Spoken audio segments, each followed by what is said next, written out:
नमस्कार. तरुण भारत न्यूज बुलेटिनमध्ये आपल्या सर्वांचं स्वागत. पाहूयात स्थानिक घडामोडी. पिरणवाडी येथील तरुणाचा काही दिवसांपूर्वी खून झाला होता. यातील दोषींना कठोर शिक्षा देण्याची मागणी करत आज पिरणवाडीच्या ग्रामस्थांनी बेळगाव जिल्हाधिकारी कार्यालयावर धडक मोर्चा काढला. पिरणवाडी येथे 22 वर्षांच्या अरबाज मुल्लाचा पूर्ववैमनस्यातून खून करण्यात आला होता. दरम्यान आज पिरणवाडीच्या ग्रामस्थांनी या संदर्भातील निवेदन जिल्हाधिकाऱ्यांमार्फत सरकारला सादर केलं. या मोर्चात मोठ्या संख्येने पिरणवाडीचे ग्रामस्थ सहभागी झाले होते. रोटरी क्लब ऑफ बेळगाव इलाइटच्या वतीने कनगला औद्योगिक वसाहतीतील जिनाबकूर फोर्स प्रायव्हेट लिमिटेडच्या परिसरात वृक्षारोपण मोहीम राबवण्यात आली. या वृक्षारोपण मोहिमेसाठी जागा उपलब्ध करून दिल्याबद्दल आणि कार्यक्रमस्थळी केलेल्या उत्कृष्ट व्यवस्थेबद्दल संतोष केळगरी आणि कार्यक्रमासाठी उपस्थित असलेल्या सर्व रोटरीयनचे अध्यक्ष सी. जयकुमार पाटील, सचिव सी. आदर्श मत्तिकोप यांनी आभार मानले. कार्यक्रमाचं संयोजन मनोज आणि संतोष यांनी केलं. गोवावेस येथील अग्निशमन दलाच्या कार्यालयासमोरच आज मालवाहू ट्रक जमिनीत रुतल्यामुळे अडकून पडला होता. या घटनेत 10 जणांचा जीव वाचल्याची माहिती मिळाली. बेळगावसारख्या स्मार्ट सिटीत रस्त्यांची अशी अवस्था आहे, त्यामुळे प्रवाशांना जीव मुठीत घेऊन प्रवास करावा लागतो. पावसाळा सुरू झाला की खवय्यांना आठवण होते, ती म्हणजे खेकड्याच्या रस्स्याची.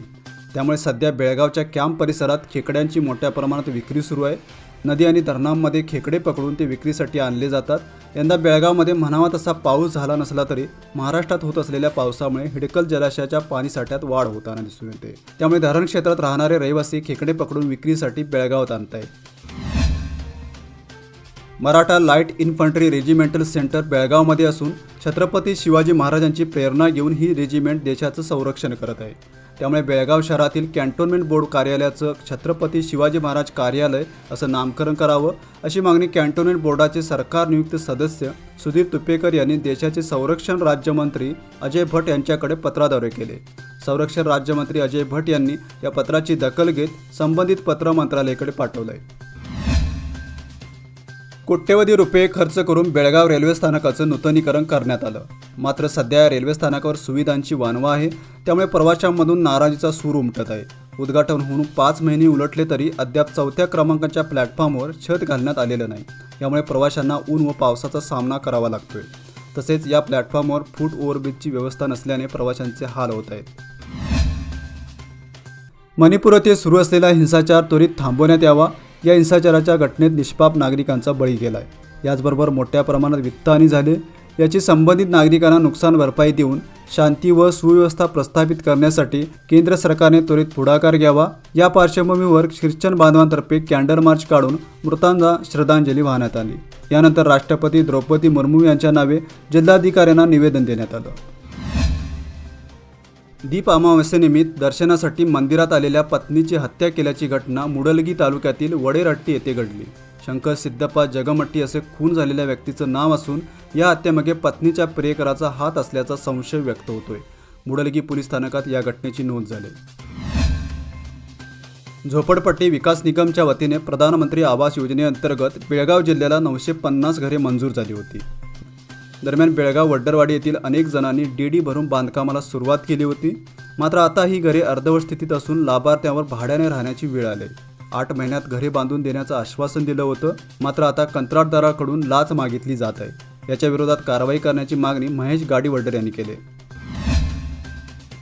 कर्नाटक सरकारच्या शिक्षण खात्याच्या वतीने राज्य पातळीवरील आदर्श शिक्षक पुरस्कारासाठी 15 ते 31 जुलै अखेर ऑनलाईनच्या माध्यमातून अर्ज करण्याचं आवाहन करण्यात आलं आहे. 5 सप्टेंबर रोजी या शिक्षकांना पुरस्कार प्रदान करण्याचे वेळापत्रक शिक्षण खात्याने जाहीर केले. खडकलाट भागात कालव्याचं पाणी आल्याने शेतकरी वर्गातून समाधान व्यक्त होत आहे.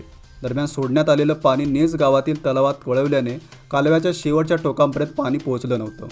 याबाबत दैनिक तरुण भारतमधून वृत्त प्रसारित करण्यात आलं होतं. याची दखल घेत तलावातील पाणी थांबवून कालव्याच्या शेवटच्या टोकांपर्यंत पाणी सोडण्यात आलं. त्यामुळे दैनिक तरुण भारतचं सर्व स्तरातून कौतुक होतंय. उंबरवाडी येथील विद्यार्थी व पालकांनी नियमित बस सेवा सुरू करण्यासाठी रास्ता रोको आंदोलन केलं. आगार प्रमुखांनी या मार्गावर बस सेवा सुरू करण्याचं आश्वासन दिल्यानंतर आंदोलन मागे घेण्यात आलं. यावेळी रेणुका बबलेश्वर, प्रतीक्षा माने, अमृता पाटील, सुजाता बबलेश्वर, दीपा पाटील यांच्यासह विद्यार्थी उपस्थित होते. 50 मायक्रॉनपेक्षा कमी जाडीच्या प्लास्टिकवर बंदी आहे. मात्र या बंदीचं सर्रासपणे उल्लंघन केलं जात असल्याचं चित्र पाहायला मिळतंय. त्यामुळे केंद्र सरकारने 1 जुलैपासून अशा प्रकारच्या प्लास्टिकच्या वापरावर पूर्णपणे बंदी घालण्याचे आदेश दिलेत.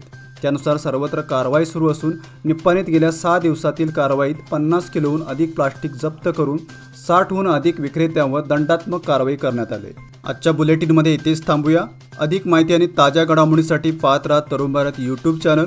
सबस्क्राईब करा, लाईक करा आणि जरूर शेअर करा. तसेच दररोज सकाळी वाचा दैनिक तरुण भारत.